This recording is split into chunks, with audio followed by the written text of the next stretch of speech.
आणि यानंतर नाशिकमधून एक मोठी बातमी 2022-23च्या पोलीस भरतीतील ईडब्ल्यूएस अंतर्गत उमेदवारी करणाऱ्या मराठा उमेदवारांना तात्पुरती स्थगिती देण्यात आलेली आहे। मराठा आरक्षणाचा गोंधळ कायम असल्यानं अप्पर पोलीस महासंचालकांनी संबंधित विभागांना पत्र लिहिलंय। ईडब्ल्यूएस प्रवर्गातील भावी पोलिसांची उमेदवारी तात्पुरती स्थगित करण्यात आली आहे। मराठा उमेदवारांच्या नियुक्तीबाबत धोरण निश्चितीसाठी अप्पर महासंचालकांनी सरकारला विनंती केली आहे। शासन निर्णय होईपर्यंत ईडब्ल्यूएस प्रवर्गातून अर्ज करणाऱ्या उमेदवारांची उमेदवारी रद्द करण्याऐवजी तात्पुरती स्थगित करण्याची विनंती करण्यात आली आहे। नाशिक जिल्ह्यातील तात्पुरत्या निवड यादीतील ईडब्ल्यूएस प्रवर्गातील 6 पैकी 4 मराठा उमेदवारांनी हमीपत्र देण्यास नकार दिलाय।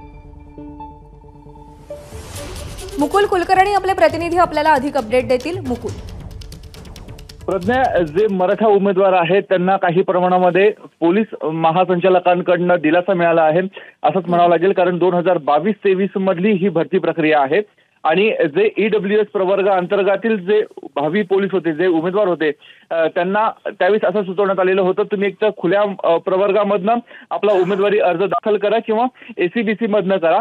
परंतु त्यातील 2 उमेदवार जे होते त्यांनी अशा स्वरूपाचं हमीपत्र सरकारला दिलेलं आहे, पोलीस प्रशासनाला दिलेले। मात्र उर्वरित 4 जणांनी सांगितलं की आम्ही जर इतर प्रवर्गामधनं आपला उमेदवारी अर्जाचं हमीपत्र दिलं तर आमचा जो क्लेम आहे त्याला कुठेतरी धोका येऊ शकतो, त्यामुळे त्यांनी हमीपत्र देण्यास नकार दिला। ही केवळ नाशिकचीच बाब नाहीये, तर राज्यातल्या अनेक भागामध्ये देखील अशा घटना घडलेल्या असू शकतात। त्यामुळे अप्पर पोलीस महासंचालकांनी जी संबंधित पोलीस भरतीची यंत्रणा आहे त्यांना तो जो आदेश होता की यांचे उमेदवारी रद्द करावी तो तात्पुरता स्थगित करण्यास सांगितलेला आहे।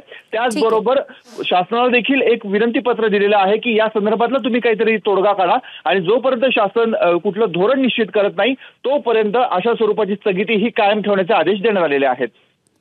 मुकुल, धन्यवाद दिलेल्या माहितीसाठी। एबीपी माझा, उघडा डोळे बघा नीट।